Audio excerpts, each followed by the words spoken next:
Ang invite sa amo nag-ingon na mag-meeting sa federal. Wa mi ka ibaw na pag-abot na mo dire pagka sunod adlaw mag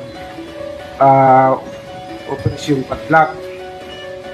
Kami kabiktima sa sistema na wa na mo ibalik ko nun sa mahitabo.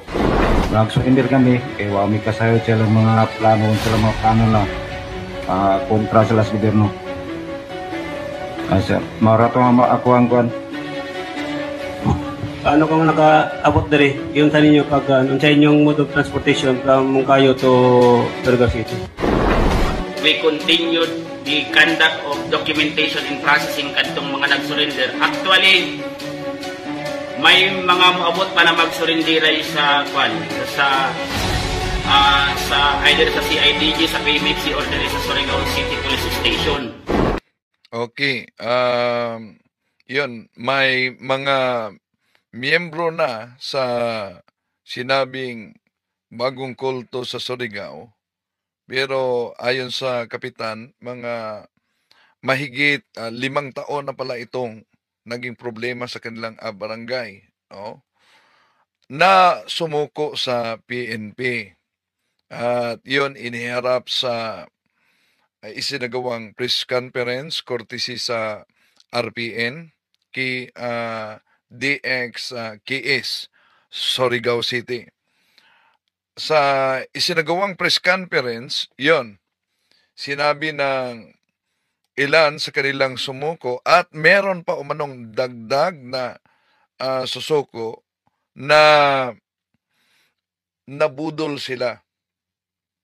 At pinangakuhan daw umano sila na makatanggap ng sahod 18,000 to 50,000. O kaya nagpunta talaga sila. Pero di nila alam na may illegal parang gagawin umano yung grupo mismo, yung pagsarado sa mga establishmento. So tatalakayin natin ito, hinintay ng PNP na makalabas ang warrant of arrest sa mga patong-patong na kaso at nagbabala din ang hipi ng Surigao na yung mga nag-share sa mga mapanirang video, lalo na yung posibleng makasuhan ng cyber libel. Tatalakayin natin ito mga kapatid, samahan niyo ako. Kasi umalingan, pag palaging inulit-ulit ay magmukha talaga ang katotohanan para sa ating mga kapatid na kulang ang kaalaman. Ang pagkadaya ay maranasan sa iba't ibang paraan. Pero napakasakit pag madaya tayo sa pananampalataya. Dahil nanganib pati ang ating kaluluwa. Viva Cristo Rey! Pro Dio et Ecclesia! Kumusta sa lahat nating mga kapatid na sumusubaybay sa ating live streaming? Welcome. So, sa lahat na mga sumusubaybay, ang daming mga nagsubaybay natin dyan sa Surigao din, no? At sa mga kapatid natin, katoliko man at hindi katoliko, welcome po. At patuloy nating tinututukan itong pangyayari na bagong tinatawag na kulto sa pamumunan nitong nagpakilalang reyna at itong si Dato Adlaw ang nagsagawa ng kaguluhan talaga diyan sa ilang bahagi sa Surigao sa pamamagitan ng pagsarado dahil may sarili silang batas. At hindi lang pala sariling batas. Dahil may kaharian sila, meron silang sariling sundalo. Mga sundalo. Naka-uniforme pa. Ito, pakita ko sa inyo ha. Ito na tayo mga kasama. Andito na kami sa Camp Tugal. Ito na yung part 8 Camp Tugal daw natin ng video. So dumating na yung... Itong kabilang video, yun ang pakipag-usap sana ng mayor ng Surigao at nasa labas pati na hipi at mga pulis nitong si Sulta at si Dato Adlaw. pero ayaw lalabas si Adlaw, sabi niya na pasok kayo dito sa kanilang teritoryo. Makita natin sa video, dalang-dala ng mga kaanib nila. Iwan ko kung ito ba'y tinatawag nilang diplomat, no? Yung matataas na mga itak, yun ang dala. Pero sabi dito sa video na inanyayahan niya ang mayor at hepe na papasok umano, pero walang dalang mga barel. Imagine, mayor at hepe, inanyayahan niyang papasok sa kanilang teritoryo, walang dalang barel, pero sila may mga mahaba na mga itak. Oh. At may nakita ako na video. Sabi ng Reyna, natakot daw ang mayor na papasok. Sino namang hindi matakot sa mga dala nila? Kailangan talaga sigurado din. May mga dala sila mga itak. Dito sa kabilang video, makita ninyo, mga naka-uniforme talaga. Ito ba ang dahilan sa kasong usurpation of authority? Mahigit 10, pero posibleng madagdagan pa ito. Lalo na ang mga miyembro nila ay kumanta na nabudol lang sila umano sa basurang pangako sa grupong ito. Tuloy natin. Mahal na arena po natin. So, andito yung mga armed forces. May armed forces sila, Royal Armed Forces. Kung pinangakuhan sila ng 18 to 50,000, iwan ko kung itong Royal Armed Forces nila ay nakatanggap ba talaga ito ng sahod, no? Ang problema lang, dahil nagdeklara na sila na baliwala na umano yung currency ng Pilipinas at sa buong mundo pa. So, ibig sabihin, may sarili silang salapi. Ang problema, kung meron silang sariling salapi, saan yan gagamitin? Doon lang sa teritoryo nila. Tuloy natin. Royal Armed Forces. So may Royal Armed Forces. Nakita, naka-uniforme talaga, oh. Ready na rin po sila lahat. So, andito sila. So, kung So, ang pagkabuo nitong grupo, ano kaya sa palagay ninyo? Meron bang nasa likod nitong grupong ito? Parang walang mga takot, May sariling gobyerno, may sariling Diyos, may sariling kaharian, may sariling batas. Sino kaya dapat maimbestiga din yan? Ang nasa likod nito. Bakit? Di basta-basta bibili ka nitong mga uniforme na ito, Yung mga kasama, so ang araw ngayon hindi na umiinit, no? So, andito na yung camp natin.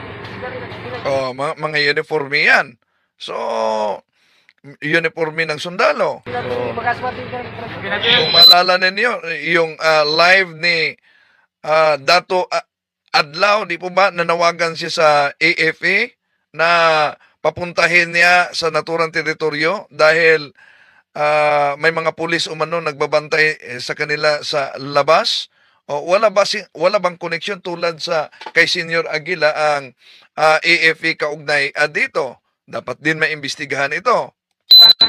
Andun na yung mahal na reyna natin. So yun, ang mahal na reyna nila, meron silang Royal Armed Forces. Andyan siya. Andun siya.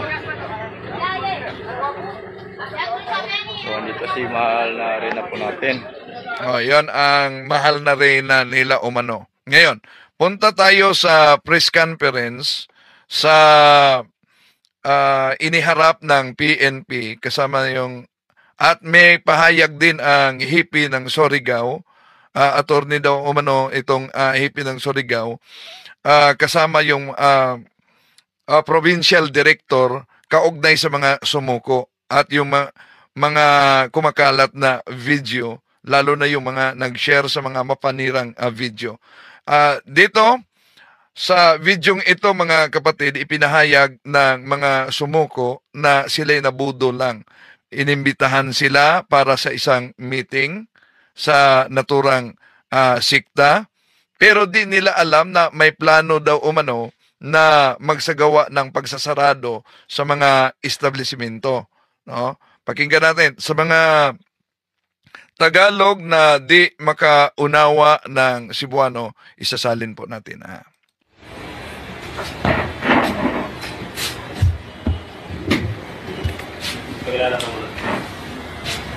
Ito ang isa sa mga sumuko na miyembro, no? May nag-comment dito, sana mahuli na, no? Iyon, hinintay ng PNP ang paglabas sa mga warrant of arrest. Mga warrant of arrest dahil patong-patong na kaso talaga ang isinampa. 3 araw daw umano. 3 araw, mahigit na sinampa ang mga kaso laban nitong matapang o nagtapang-tapangan lang na Reyna at Sultan Dato Adlaw na ayon naman sa mga legitimate na IP's leader, mga huwad dahil hindi ito kaanib sa kanilang tribo. Tuloy natin. Ako si Roel Martinez. Taga ibang lugar talaga ito sila, hindi taga Surigao. Mga dayo ito at inimbitahan kasi at may nag-invite sa kanila, may nangako din na makatanggap ng malaking halaga sa mga naghihirap ngayon. Malaki na yung 18,000, lalo na ang 50,000. Yun ang pangako para sa kanila. Ako si Roel Martinez, isa ka biktima sa invite ng Dato Adlaw sa Surigao City. So biktima siya sa pag-iimbita nila ni Dato Adlaw sa Surigao City. Nya pag-abot namo diri, ang invite sa amo nag-ingon na mag-meeting. Yan. Inimbita sila dahil magsagawa ng meeting sa federal. Sa federal padlak. Ibawaan na pag-abot namo diri pagka sunod adlaw mag operasyon padlak. So di nila alam na sa susunod na araw may isasagawa pa lang operasyon padlak. Yon ang pahayag sa isa sa mga sumuko sa PNP. Okay, tuloy natin.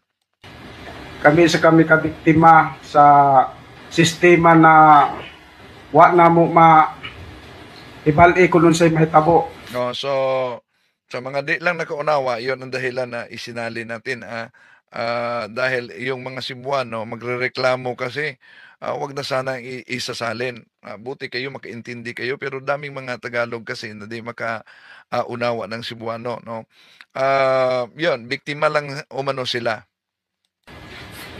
Kaysa kami blind sa imbitasyon. Kaya ang imbitasyon sa amo, trabaho. So binulag sila sa imbitasyon dahil inaniyahan sila para sa isang trabaho. Tapos abot ng punto na naghimo ng labag sa batas sa gobyerno, mauna na nga biktima kami. Yon. Umabot sa punto na gumawa ng paglabag sa batas ng gobyerno, kaya sila na umalis sa naturang grupo ng sumusurrender sa PNP, sabi nila biktima sila.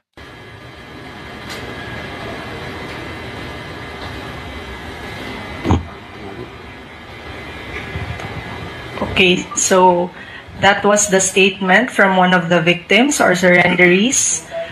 We will now... Okay, sir.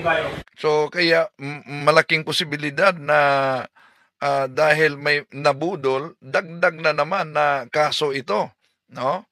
Yung pambubudol, swindling. From the other group, from Moncayo, Davao. Moncayo, Davao. Kahapon talaga, no? Di ba Davao din yung na palabas na video na na-interview. Taga Davao pala ito sila.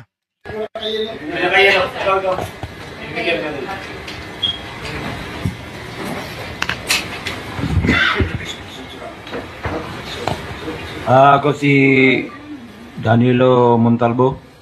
usa ka biktima gyapon sa federal lagi pasalig nga mao kana mag-meeting lagi. Wa mi kasayod sa ilang pag-meeting, mao din ang ilang mga trabaho nga dili maayo. Amo na gi So, inaanyayahan din silang sasali dahil magsagawa ng meeting pero di nila alam na meron palang ibang layunin. basulan na mo sa tanan, na diri nag-surrender. No, so nagsisi sila sa lahat at sumuko sila.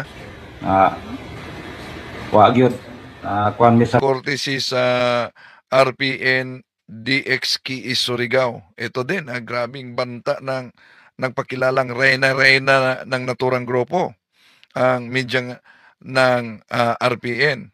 biktima mi sa kuan nila nga mga pasalig. Kanang lang 18 ang bulan. So, biktima sila sa basurang pangako sa grupong ito. Imagine, 18,000 per month, 18 to 50,000. 18,000 to 50,000. Pagkatapos, ang gagawin nila, na mo ratio lang, sinarado. Kaya, buti na binantayan na ng PNP doon sa labas mismo dahil nagsagawa kasi itong grupong ito ng sariling checkpoint. Kaya kinuha yon, pati na yung mayor mismo pumunta sa naturang area kasamang IP at PNP. So di na sila basta-basta makalabas para maghasik pa ng pagsasarado. Pasalig ng 50. Pero di man na matuman kay supak man sila sa gobyerno. Mao na siya nag-surrender kami kay wa mi kasayod sila mga plano na kontra sila sa gobyerno. So sila'y sumuko sa PNP dahil di nila alam talaga ano ang plano. Si Idelito Alahat. Ano bro, Windel? Kulti yan sila? Kulti. Okay, tuloy natin. Sir, marato nga ako May nauna tayong video kaugnay dyan, kapatid. kuan. Paano ka mo nakaabot diri? Yun sa ninyo pag sa inyong mode of transportation from Moncayo to Surigao City. Moncayo, Davao. Kuan sir kanang hinagi sa ilang tawag nga mao na ba nga recruit nga 18,000 daw. So anong transportation siguro ito ang na-interview kahapon yung nagmumotor. So nakapunta sila dahil may recruitment kasi at ang pangako 18,000 to 50,000. Mao na siya nya mag-meeting bahin sa federal. Mao na ilang makuan. Kami sa niya makuan. Wala sa may magsusi kung sa ilang mga pamagi. Mga biktima gyud mi sa ilang mga kuan, mga pasalig. Kinsa gyud nag-recruit sa imo ha? Dudong sa Tisas. Dudong Santisas ang nag-recruit. Di pa siguro ito na sumuko o may plano ba itong sumuko. Sabi ng hippie, ninihintay pa pati sa CIDG ang dagdag na mga miyembro na susoko. Sa Deabro may nag-comment na bakit ngayon lang daw nag-react na 5 taon na daw tong kulto na dato adlaw. Ngayon lang nag-react dahil bago lang kasi sila nagsagawa ng kanilang tinatawag na Operation Padlock. Yung nag-viral na sinasarado nila at may mga nakipag-away pa sa ginawa nila. So, yun ang dahilan. No? Kung nagsagawa lang itong datong adlaw, nakasuot niya ng abito. Meron din yang chusabol na parang pare. No? So, wala namang problema para sa kanila kung ang gawin nila, magmimisa lang sila, o yung manggagaya lang sila sa misa ng simbahan at sa pare ng simbahan, wala yung problema. Ang problema, yung sila mismo nagsagawa ng pagsasarado sa mga establishmento. Kaya nga, sa confrontation, naharang sila sa PNP checkpoint. At doon, nakapunta ang hippie, nakipag-usap sa kanila, At sabi ng hepe, meron ba kayong court order? Ang problema lang, itong grupong ito, di na nga maniniwala sa authority ng gobyerno, pati na sa Supreme Court. May sarili silang batas. Yun din ang sinabi ng barangay kapitan, no? Na problema talaga nila dahil yun, sabi ng barangay captain, tinik talaga sa barangay. Pero nagsagawa sila ng naturang pagsasarado. Yon ang dahilan na nagresponde talaga. Tumawag ang PNP ng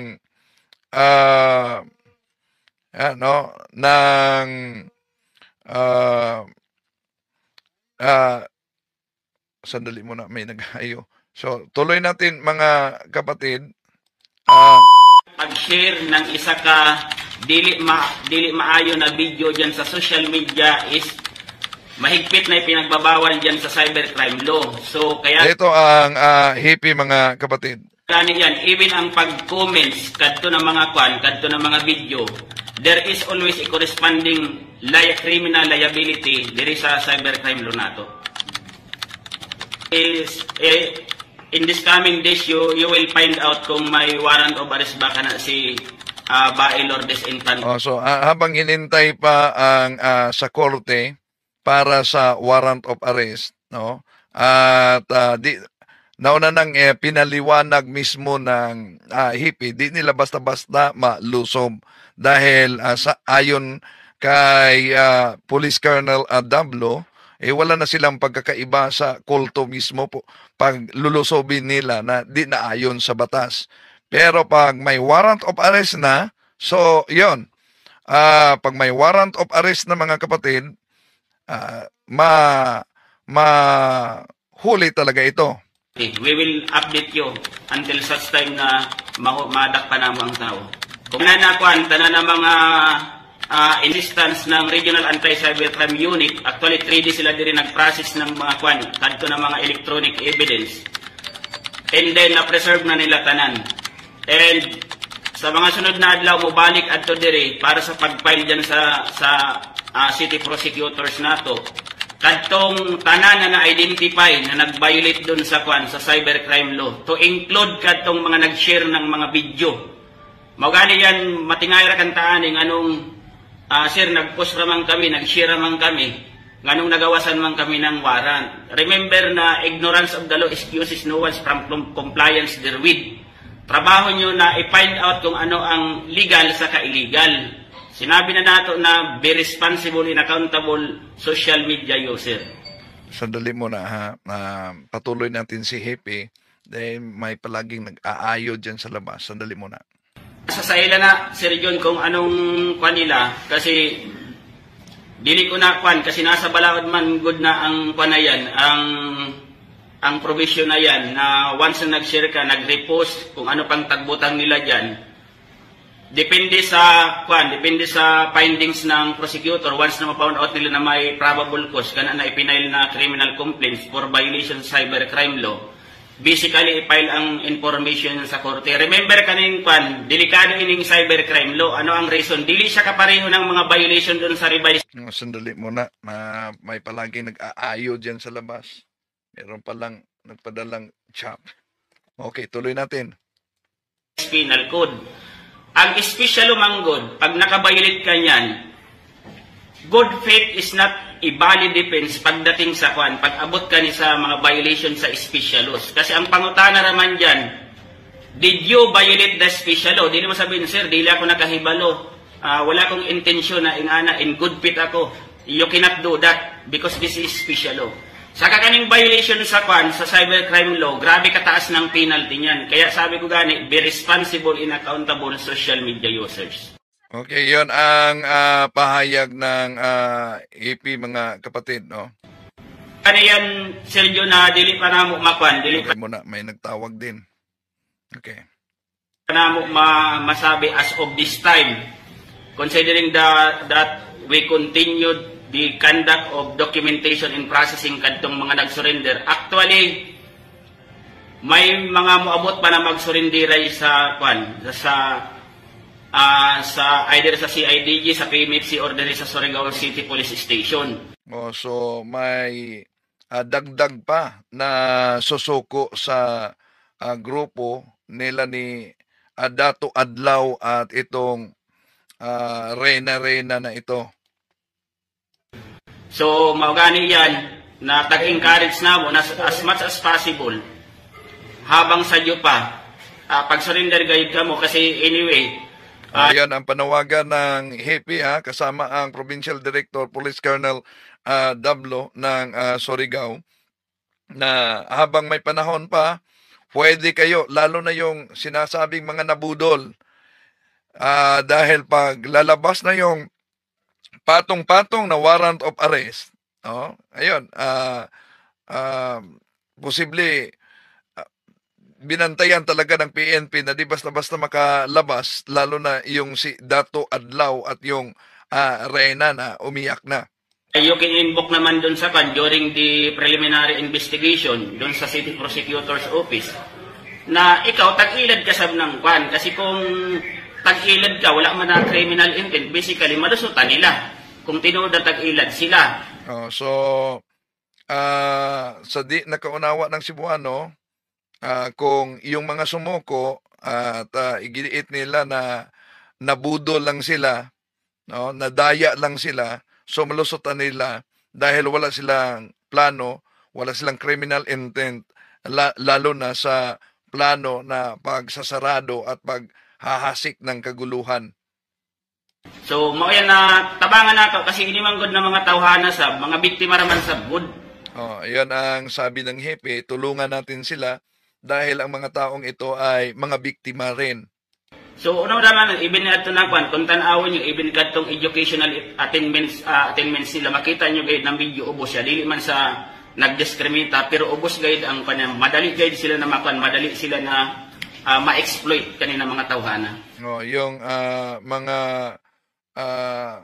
kapatid natin, yun kadalasan ang daling matangay, lalo na sa ibang pananampalataya, no? Dahil sa kulang na kaalaman. Imagine, nasa kahirapan, pagkatapos may pangako, o sige, ito ang sahod mo, 18,000, ang laki na yan. 18,000 to 50,000. Magmi-meeting. So doon, pumunta sila dahil magmi-meeting daw.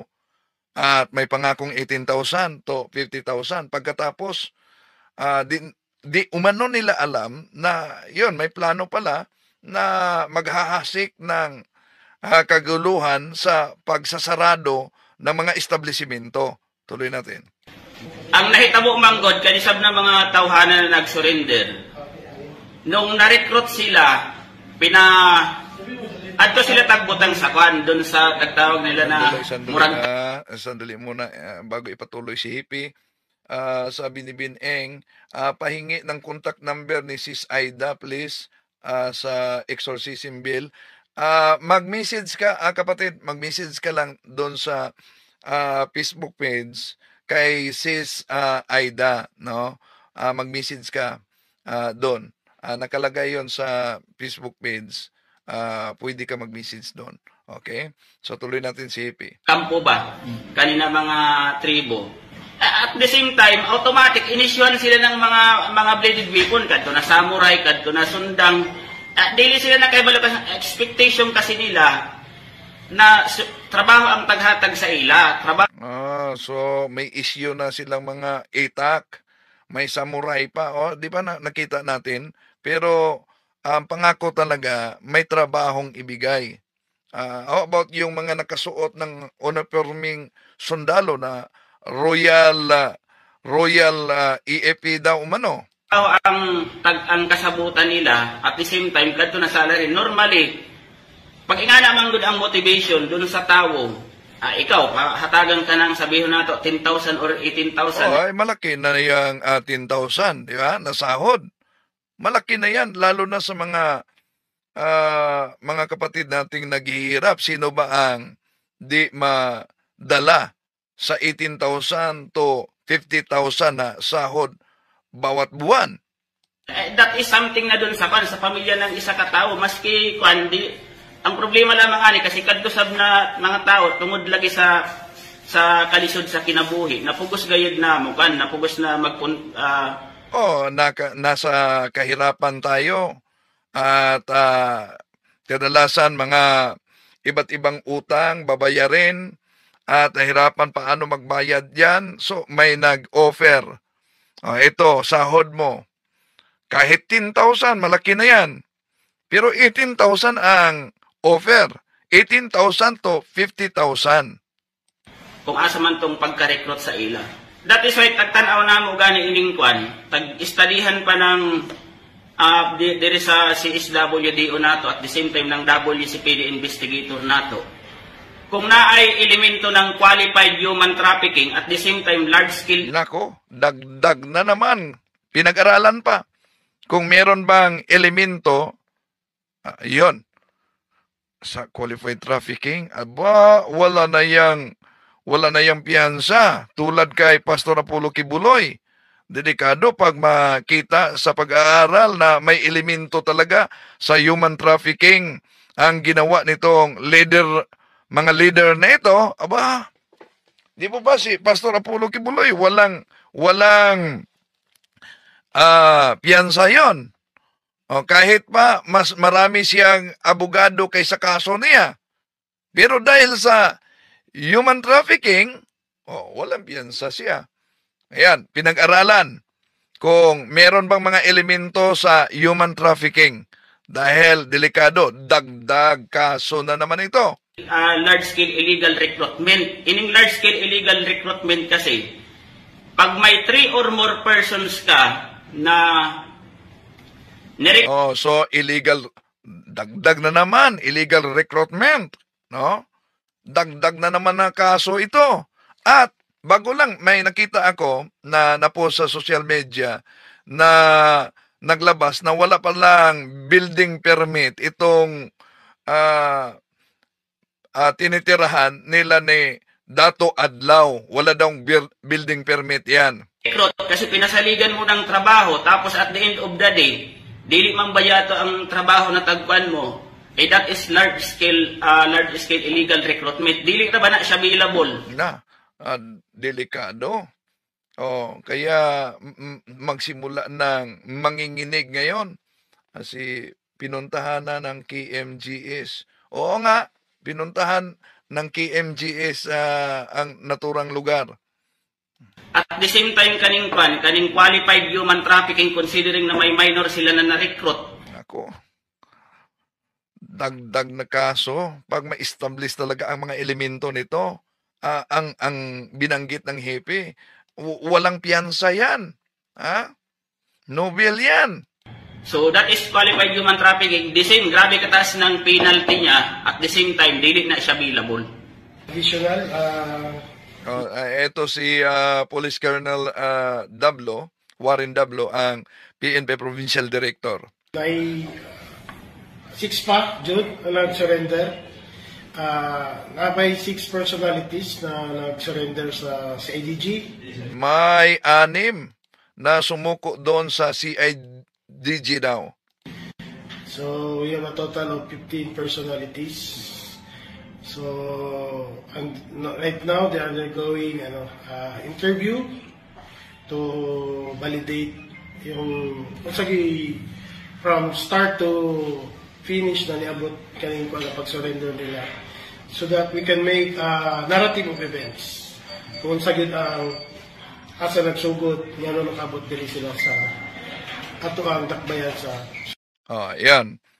Yun ang update mga kapatid. Kung itong grupong ito, dahil yung datong adlaw ay may abito, meron chosabol pa, meron pang liturgical color dahil minsan nagsuot siya ng kulay pula na chosabol, no? Ginagaya talaga niyan sa simbahan Katoliko. Walang problemang maggaya sila, magmimisa sila. Ang problema lang, yung ginawa nila na dahil sa sariling batas, parang nilusob nila yung ilang mga establishmento. May nakita pa akong video na nagkagulo talaga dahil sa pilitan na lang sinasarado. Yon. Ito ang dahilan na sa 5 taon na pagiging grupo nila doon ay ngayon lang na may mga sumuko, may nahuli dahil nagsagawa maliban na sa pilitan nilang sinisirado dahil sa sarili nilang batas, nagsagawa din sila ng sariling checkpoint nila. Pero sa ilang video, narinig nyo na barangay kapitan at ang ilang mga leader sa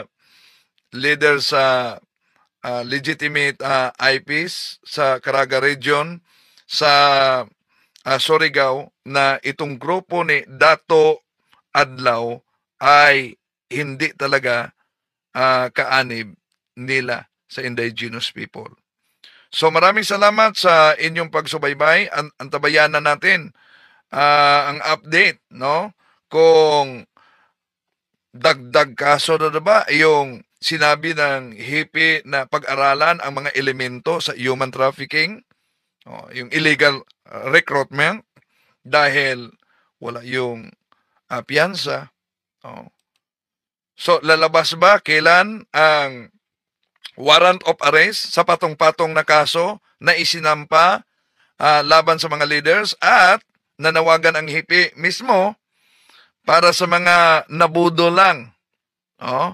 Nabudol sa naturang grupo, may pagkakataon pa na lalabas kayo. May pagkakataon pa na susuko kayo. At batay sa pahayag ng HIPI, pag makita na nabudol lang kayo, biktima kayo, wala kayong criminal intent talaga, so labas kayo sa naturang kaso. Pero dapat din na maimbestigahan dahil meron silang sariling mga royal soldiers daw. Sino kaya ang nasa likod sa grupong ito? Ito ba'y otak lang si Dato Adlaw na dahil sa panunood niya sa internet na may kapangyarihan siyang magkontrol sa 4 na elemento, na ang 4 na elemento ay tinatawag nila na yun daw ang Diyos, sabi ng kanilang reyna, ang hangin, apoy, tubig, lupa, yun daw ang mga Diyos. E di, anong tawag diyan? Occult yan. Unang Korinto, Kapitulo 10, versikulo 20, ang sinasamba ng mga kulto, demonyo at hindi ang Panginoon.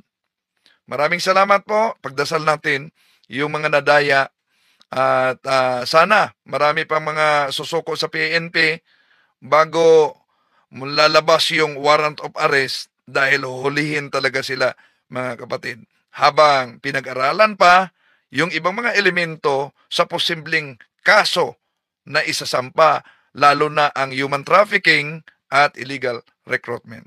Maraming salamat po. Hanggang sa muli, itong inyong lingkod, Brad Wendell Talibong. To make his message known is our responsibility.